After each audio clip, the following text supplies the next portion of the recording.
Welcome to the Life Self-Mastery Podcast, where we bring in entrepreneurs who have created online businesses and improved their lifestyles. Here's your host, Rohit Malhotra.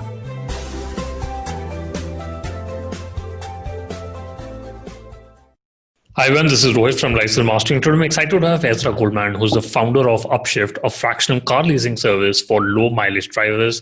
And he has raised $1.25 million from BMW Urban Us. Ezra has done his master's in urban planning from MIT. Welcome to the show, Ezra. Thanks for having me. Awesome. So, how did you get to building Upshift, and you've got a long career in this particular sector? What got you excited about it? Yeah, I grew up on a very large farm in rural America on the East Coast, outside of New York, and I always grew up playing with nature, and that was really important to me. And I've been living in cities now for the last 20 years, and I find it's really important to get out into nature periodically to just clear my head, especially now. And it's just very difficult to do in America without a car because transit doesn't go to nature. And I didn't want to own a car because I would ride transit or do something else to get to work, so I don't need it for my daily commute. And so it mostly just sit there every day. And parking in American cities, especially San Francisco, is a real headache. You either park it on the street and it might get damaged or vandalized, or more likely you would get a parking ticket, which in San Francisco can be like $90, for various things. So that's a real headache. And then if you have a garage, it's like $300 a month in San Francisco. So that's also doesn't make a lot of sense. Plus you got to pay for the car and the insurance and maintenance and just a whole lot of headache for, a very few kinds of use cases like grocery shopping, business meetings, and getting into nature. So the idea really came to me, initially I thought of it as a kind of a true car sharing or car co-op model. Like, could you and I co-own a car together? Yeah. Or could we share a few cars with a few other people and in so doing, make the service extremely affordable? And it is true that it would be very cheap, but it would also cause a lot of friction. There'd be a whole lot of headaches involved in that. And so essentially what the other direction said, okay, instead of trying to make it as cheap as humanly possible, let's try to make it as convenient as possible, because what we've seen in the past with transportation is that people will generally gravitate towards whatever you make easiest to solve their transportation need. Right. And so we just looked at, all the existing ways you could get access to a car, whether that was car rental or car sharing or buying or leasing a car, and just said, what are all the things that suck about these experiences? And there's a lot. It's basically all the way through the entire process, no matter which aspect of the process you're talking about. Right. And we thought, how do we just eliminate all of this friction?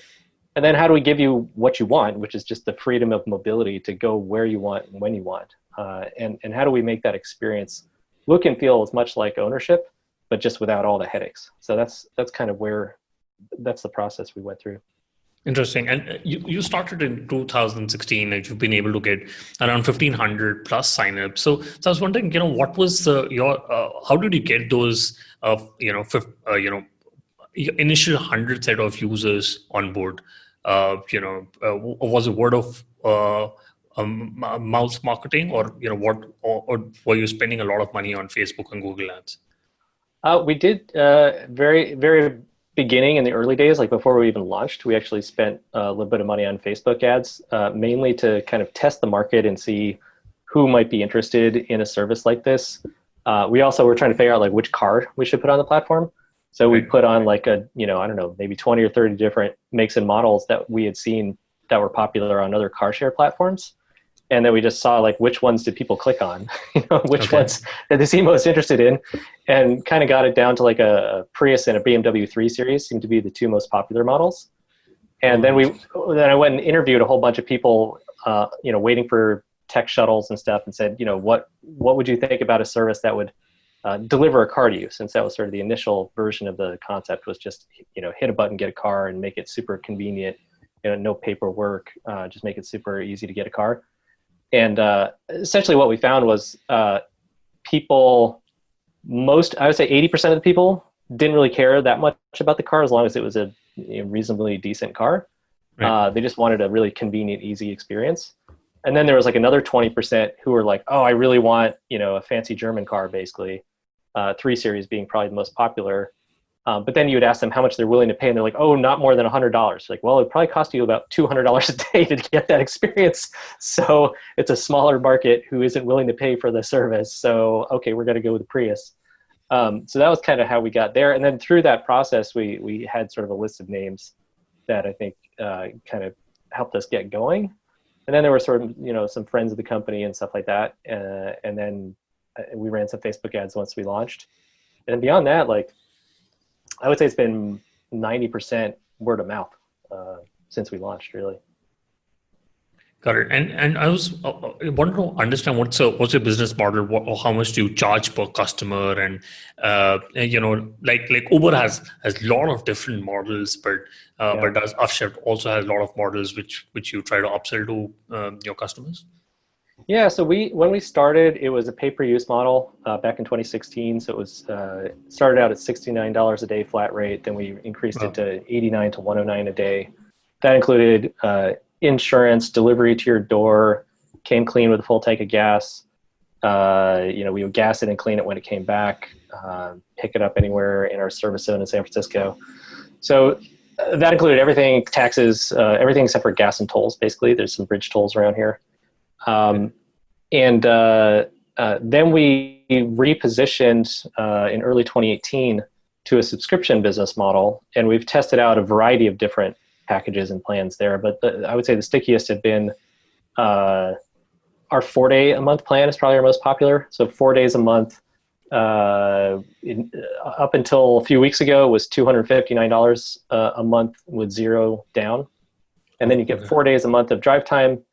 You could use them. If you didn't use them all, they would roll over indefinitely. And if you used more than that in a given month, we would just charge you a flat day rate.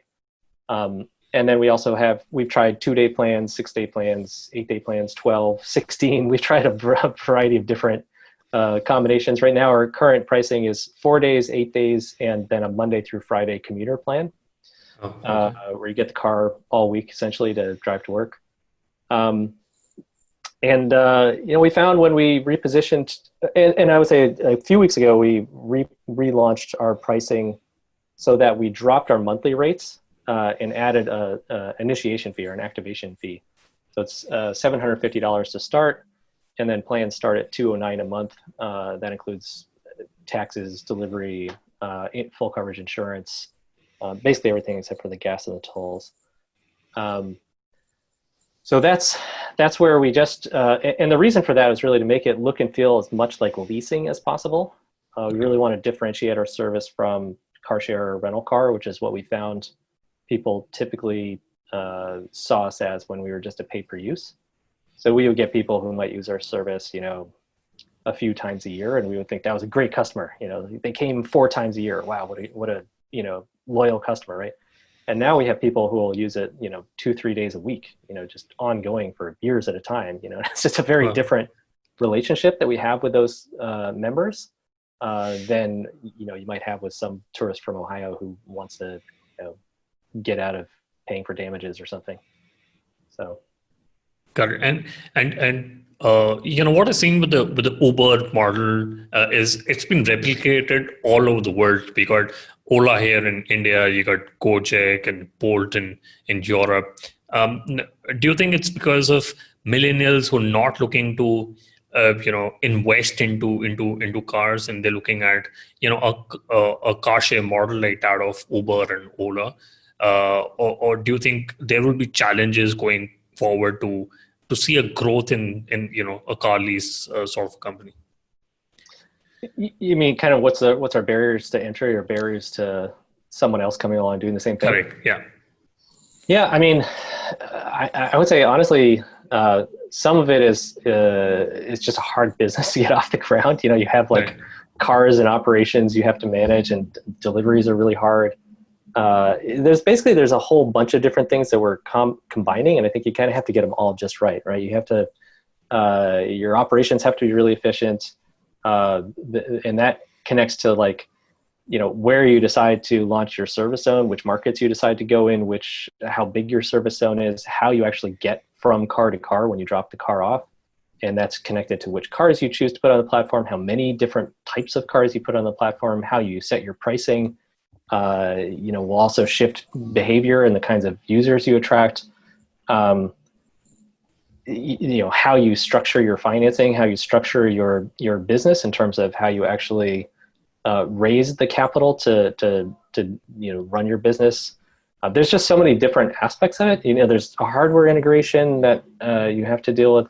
I mean, I could probably talk for 2 hours about like how we've actually structured the business, or in terms of like how it's physically structured and incorporated to attract the right kinds of investors is like a whole like hour-long conversation. And then there's like which cars you choose, how many cars you choose, how big your service zone is, which cities you go into, which people you attract. Like there's so many different aspects. And I think part of what we've learned over the last, however many years I've been working on this project is just like how to actually fit all those puzzle pieces together.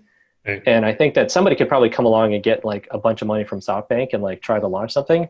Right. But the chances are that without that background knowledge, they'd probably burn most of it just trying to like learn stupid things that we could have told them not to do in the first place, but you would just go do anyway, because there's a lot of fool's gold in the transportation space. There's a lot of things that seem like a great idea because you think, oh, well, somebody would love to pay for this service.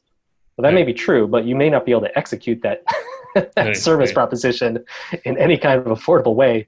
And you might burn through a couple of $1 million realizing that. And if you already know that going into it, you can save yourself a ton of money. I mean, I can't tell you how many companies have tried to do similar things to what we've done in the past few years and have spent millions of dollars and then failed. And we're still here, like in a pandemic, like still operating. Wow.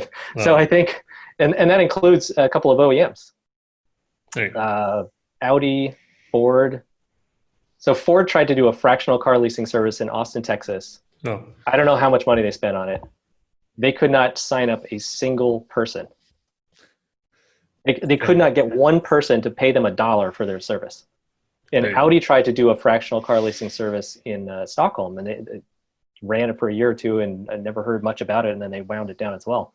And I think, they were trying to do a true co-ownership model, right? So like, could you and I like sign on paperwork and co-lease a car, like at a dealership kind of a thing?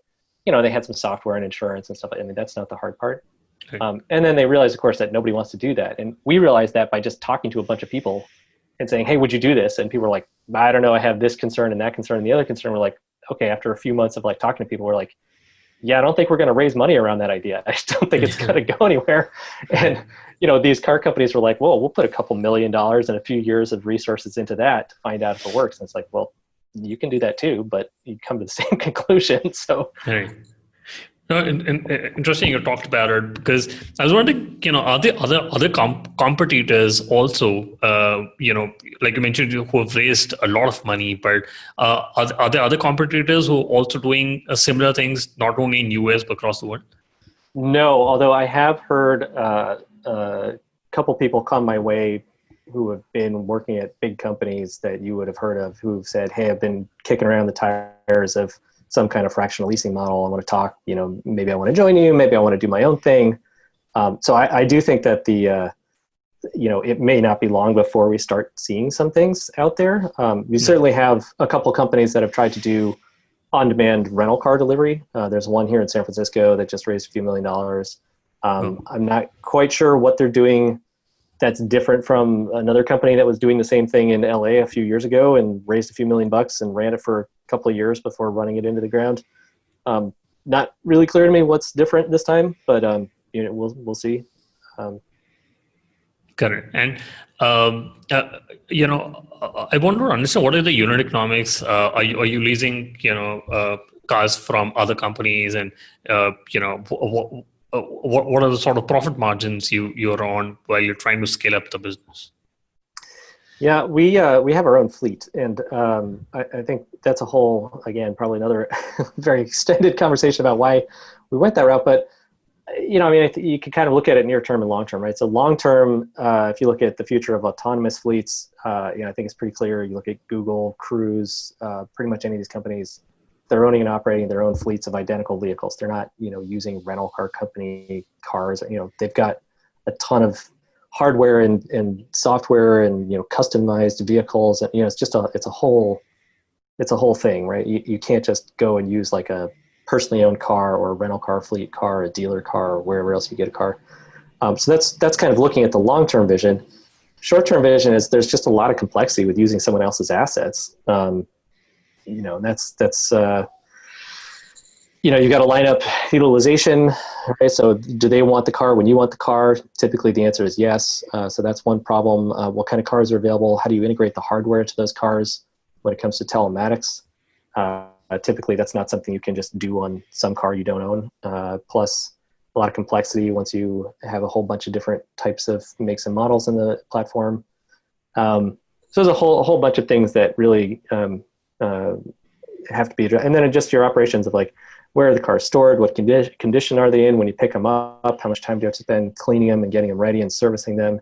How do you ensure that they're actually maintained properly? I mean, there's just 100 different things that literally as soon as you open the hood, so to speak, you see like just 100 different things fall out that you go, you know what, like it just makes a lot of sense to just go get my own cars and have exactly the cars I want and be able to control when they're available and all the rest of it. So it just leads to a much better experience and more efficiency. Obviously, it's not easy to scale fleet vehicles, right? And I think when you talk about barriers to entry, it's like it's hard to get the financing. It's hard to get cars. You can't just like go down to a dealer and buy like 100 cars. I mean, you could, I guess, but you need a lot of money. Right. And how many cars would you have, and are you there in other cities other than San Francisco? We're just in San Francisco right now. Our fleet is small but growing, and we have a lot of credit available at our disposal to scale our fleet. So right now we actually last year we had a problem of having too much demand and not enough supply. So we had spent almost a year just like getting more vehicle financing to actually and equity financing to scale.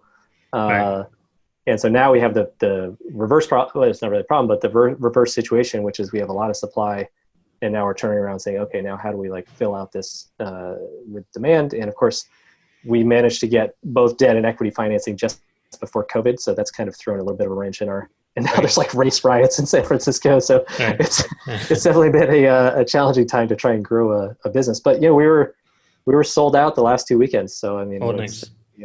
It's been. People are starting to go out again. It was down for a month or two, but it's picking back up again. Nice. And, I was wondering, what are you doing to increase the demand? Is there a lot of money which has to be spent on paid acquisitions, or, what are the different ways you're looking at increasing demand only in the only city that you're operating in?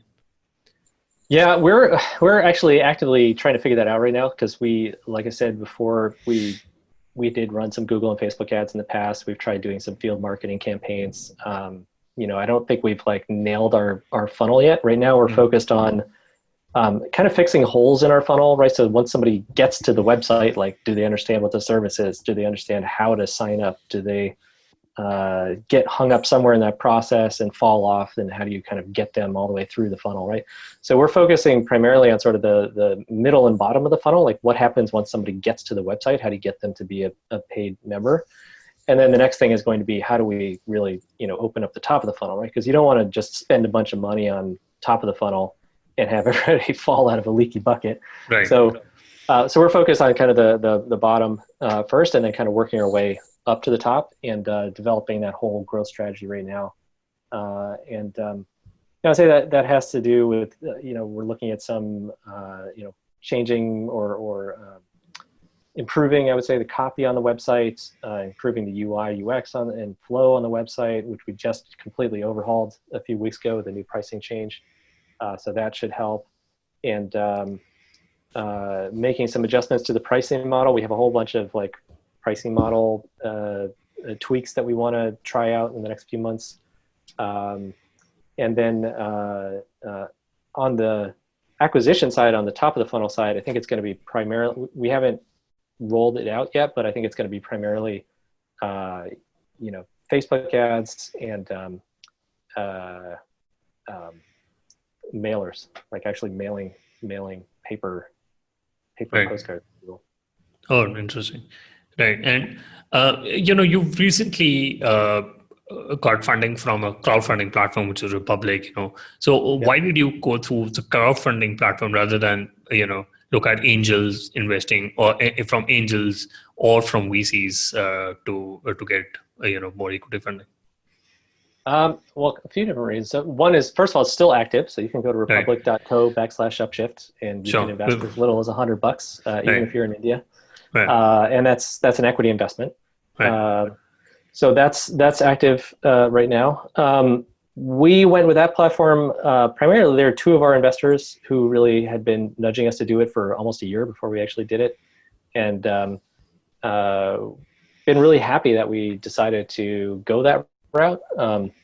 I think for a few reasons. One is it's just kind of, I would say it's, something I don't have to spend any time on. I mean, here I am right now trying to, drum up interest in it, right? So it's not completely touchless, but, it is raising funding kind of on its own, right? I mean, it's just an open portal and anybody can go at any time and invest. And so I don't have to pitch an investor to get a $100 investment. It's kind of being pitched virtually for me, which is really nice. And the other thing is that it's, I have actually found that having talked to a number of VCs in the space, it seems that sort of everyday people understand what we're doing a little better, I think, than VCs. And so I think it helps us to kind of build a case to go back to VCs and say, hey, look, we had, 1,400 investors at this point, put in, $1, 2, 3, $500, $1,000 to see this come to fruition. We're as of this morning, I think it was $285,000 from almost 1,400 investors. And that's, and then there's 300 reviews that are on there. And those reviews are kind of gold, I think, for us, because those reviews are people just saying, here's why I put in $100. And, now you have a really great case to go back to a VC and say, hey, you thought no one wanted this. You didn't understand why this was a valuable product. Here's 300 reasons that people have given as to why they just gave us, hundreds of thousands of dollars. I think that makes just a very different case, because I think a lot of VCs are kind of well, I have a 3-car garage that's full of Teslas, and whenever I drive into the city with my personal driver, I then ditch the car and jump in an Uber and then take it to Napa, and it's $500, but doesn't everyone do that? And you're no, they don't. That's not everybody else's life. And so they really love these ideas like Uber. They love Lux Valet, where they park the car for you. They love the kinds of things that solve their own needs. And so I think for a lot of them, they don't have the problem of looking for street parking and making a car payment every month and dealing with insurance. That's not, they have a garage, they have plenty of money. It's not a problem for them. And so I think part of this is just saying, hey, look, here's thousands of people who do have this problem, and here's why they see this as being a really great value prop for them. Right. And you've raised close to $300,000 from the crowdfunding platform. So what is the money to be used for? What are your growth plans going ahead? Yeah, right now, so we just, make some big changes to the website right now. So we just totally redesigned the conversion screens. So when you sign up, that whole flow used to be designed and built by a back-end engineer. So it was, needless to say, not well designed or easy to use. So that's all been redesigned. In the next week, or I think later this week, we should have the member account management screen. So that's basically our web app. That's all going live this week. So that's reserving a car, managing your account, updating your credit card, all that kind of stuff. And then the next big thing that we're going to be working on, I should say we have a concierge app and a dispatcher app. Those are also about to get relaunched. We've had them, but we just rebuilt them in React Native, so they're Android compatible. That's coming out in the next few weeks. And then the next big push is going to be a mobile app. So being able to locate so when we drop off the car, we're integrating telematics into all of our vehicles. That's another big thing. So you'll be able to locate the car, lock and unlock it remotely via the app. And then, when you come back, you can drop the car off anywhere in our service zone, lock the key inside, walk away, and, be done with your reservation. And that Right. when you lock it, you're also disabling the ignition so that even if somebody smashes a window, they're not going to be able to steal a car. And all that's done via telematics that we're integrating, and then putting that into an app so that you can actually do all of that yourself, right? So you can manage your booking, see your car. And the whole experience that we want to design is really like a two-car garage in your pocket. So you're choosing between a Prius or a RAV4 hybrid SUV. Right. I don't know if you have those exact makes and models in India, because I know the names are a little different, but that's a really popular car out here. It gets really great gas mileage, both of them. Yeah. They all have like the latest adaptive cruise control and Right. lane keeping assistance. And so essentially it's like, how do you make it look and feel like you have these two cars in your own garage, but without actually having to deal with owning the cars and having a garage and all the headaches that go along with it, right? So you open up the app, you have your default car that you prefer, generally preset. Your favorite address is preset, which is typically your home address. You click a button, boom, that car shows up within 30 minutes to an hour if that's how fast you need it. And all your default preferences are already in there, right? So radio station, driving mode, what phone charging cable you like, whatever it is that, the cabin temperature, whether you want a dog car seat cover to come with the car. Like, how do we make it look and feel just like it's the same exact car that you had a week ago, just arriving to your door just the way you like it, whether it is you're in San Francisco or New York or Delhi or whatever market we happen to be operating in, and make that look and feel like these are your cars that are virtualized anywhere you go.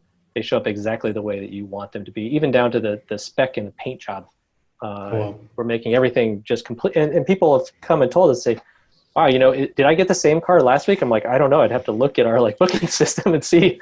But Yeah. I mean, it looks and feels exactly the same, right? We've had a lot of people say, it really feels like it's my car. I can build a relationship to it because I honestly can't even tell that it's a different car than the one I had last week because they're all identical.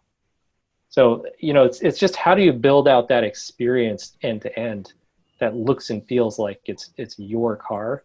We actually had, when we first built the member app, our design team put together something that looked and felt more like, hit a button, get a car, like on-demand rental car.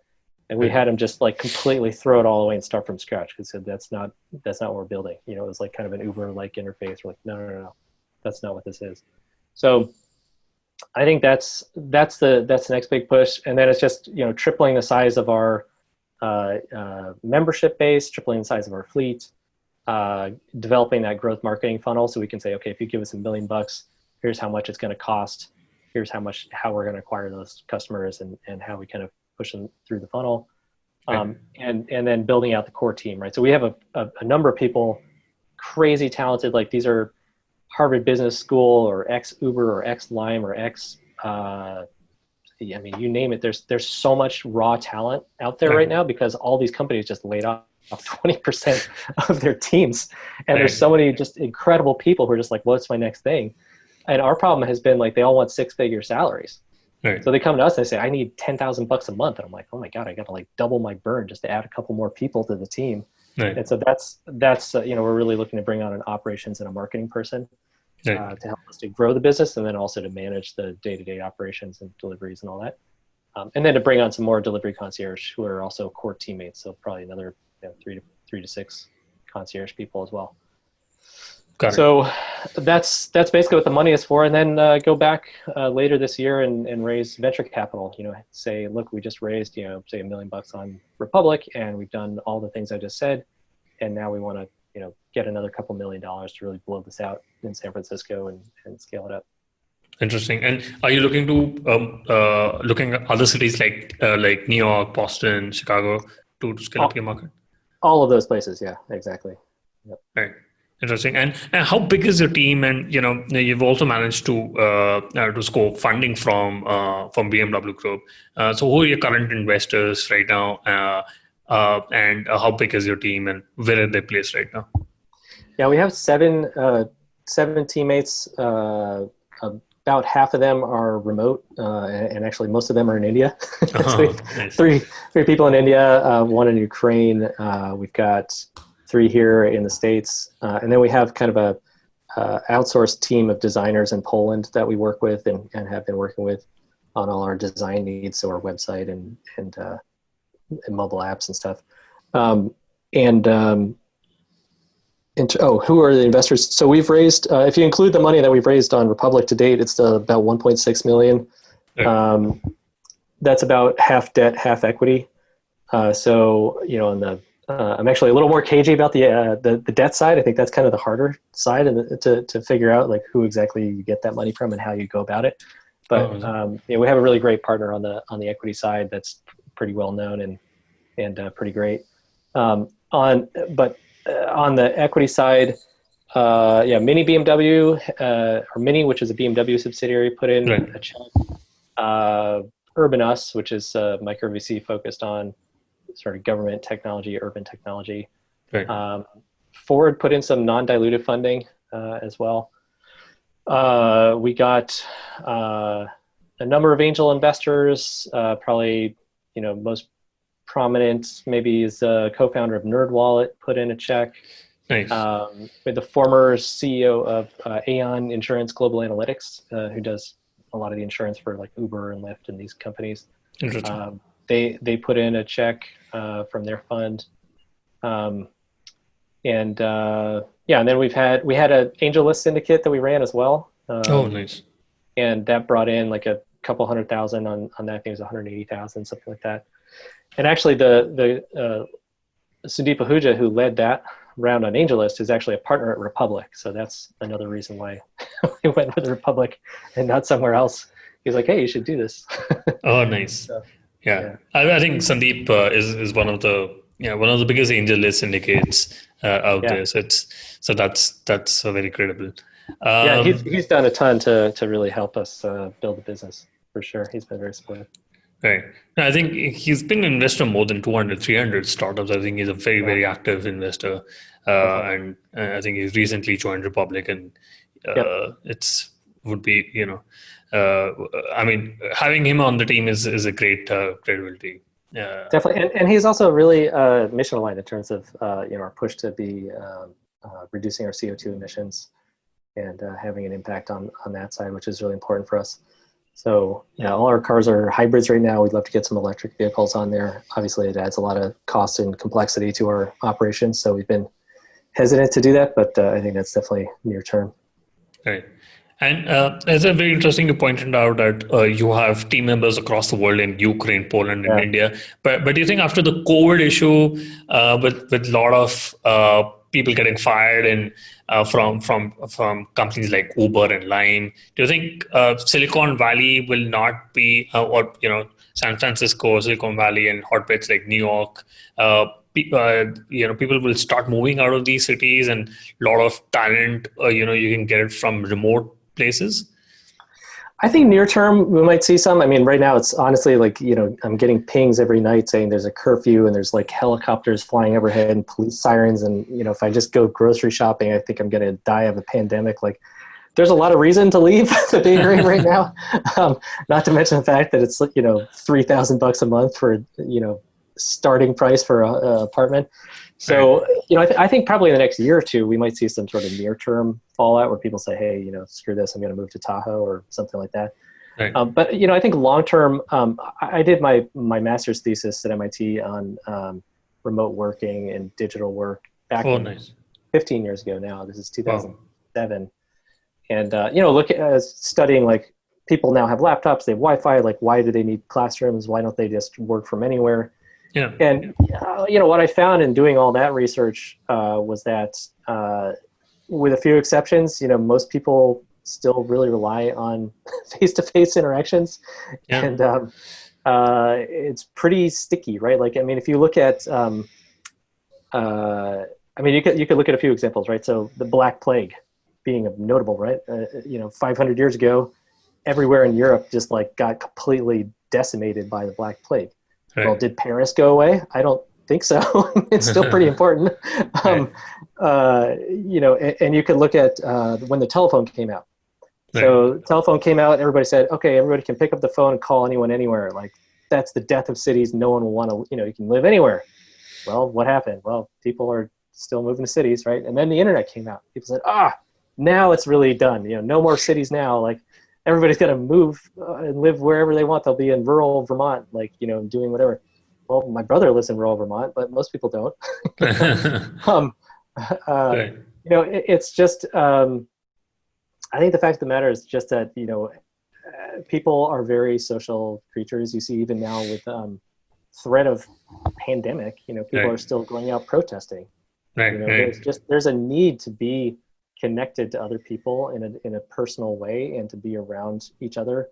My daughter and my wife are going out and they're playing in the park right now with another family, and they're going to be 6 feet apart and outside and keep the risk as low as possible. But you can't like keep people from having social interaction. Right. I just think it's there's a reason we have cities, and I don't think they're going away anytime soon. And I think Silicon Valley has so much to offer that Right. it'll be very hard to really make a significant dent long term. Right. No, it's very interesting you pointed out because, 25 years back when internet started, I actually thought that, I come from a smaller town. I actually thought that people would not have to move to bigger cities. But I moved to a bigger city. What I figured out is that's where most of the talent is. And, if you really want to make a career, whether, it is right or wrong, you have to go to a bigger city like San Francisco or New York. Exactly. Somebody wants to make a career in finance or somebody wants to make a career in fashion, they will go to Paris. That's how it is. Look at smartphone, laptop penetration and internet penetration over the last 20 years. Yeah. And then look at airline travel and conferences. And, I think you see a pretty the trend line is basically you and I have this phone chat now because it's so easy to get on a Zoom and like talk to anybody anywhere. Right. And then suddenly one of us is on a plane across the planet to go to a conference together. Right. Because now suddenly like there's some new opportunity to do something together in India or whatever. And like suddenly Right. we're flying all over the place. Right. And it's now there's stronger connections between Delhi and San Francisco than there were before. Right. People flying back and forth and conferences and events and hotels and all of that is through the roof. Right. But Delhi and San Francisco are still very, very important cities. They're not, that hasn't changed. Absolutely. And that's for sure. So as I quickly want to do the top three. What's your favorite business book?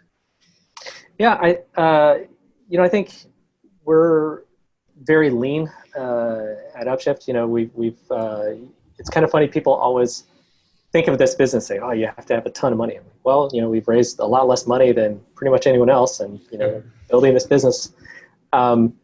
It's a lean startup, and that sort of whole approach, build an MVP, test it out, iterate, see how people like it, do it on, as shoestring a budget as possible, get feedback, test, Right.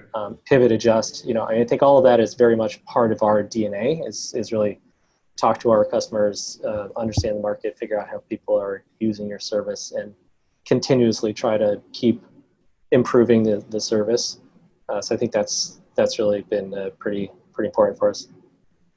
Right. And, if you could go back in time when you started working on Upshift, what is the one thing you would have focused on or done anything differently? Yeah, I think there's a lot of learning involved in building a startup. And, I think it's kind of easy in some ways to go back and say, oh, we would have just done what we're doing now, but we would have done it 5 years earlier. Right. But I think the reality is, when we started, we initially were looking at, co-ownership as a model. Then we moved into, just hit a button, get a car. And that transitioned to like, no, you should subscribe to, I think we always kind of knew subscriptions were going to be there, but we used sort of the pay-per-use as a way to kind of like build that initial membership base and like get some testing with a lower barrier to entry. And then when we eventually did back into subscriptions and move away, and we saw that we basically fired all of our customer base and built like a whole new customer base, changed a lot of the things about our operations where, we don't even meet in person most of the time anymore. Now we're doing this $750 activation fee. Every time we've made like a significant change to the business model, it's shifted kind of who we attract, how we're perceived by the market, and we're getting kind of closer and closer to a true leasing alternative. But I think it's important to know that that's a learning process, right? And so if you say, oh, well, so-and-so company like Kite just launched with a couple $1 million, they're doing hit a button, get a car, and using someone else's assets. Don't you want to go do that? Because look at this competition you're facing. And I go, no, I don't want to do that. Here's like 10 different reasons I don't want to do that. We tried that. Here's why we didn't like doing that. Here's why it didn't solve the problem we wanted to solve. It didn't really replace cars. It was just car ownership. It was just a rental car experience. And here's why we don't think it's going to succeed, no matter how much money they raise. And it's given us. And here's why I know that that's actually a completely different customer base. It's not even like a direct competitor, even though it might kind of look like it. Right. Why do I know that? Well, because we had those customers and we fired all of them when we repositioned the company. So I'm not, it gives me that sort of perspective to be able to say, okay, well, I just have this depth of knowledge that we would never have gotten if we had just kind of started with what we're doing now. Probably the one thing I would do differently is just, fail faster, just say, okay, this isn't working. How do we more quickly pivot to the next thing? And sometimes that's just hard to do if you don't have a bunch of resources, and if you're working really lean, sometimes you're just like, sure, I'd love to build revamp our whole website to have a down payment, but that's $10,000 I can't spend right now. And so that's just, there's some realities there, but I think kind of moving fast and testing things, that's, and learning along the way. Got it. And do you have any favorite online tools, example, Gmail, Slack, Zoom?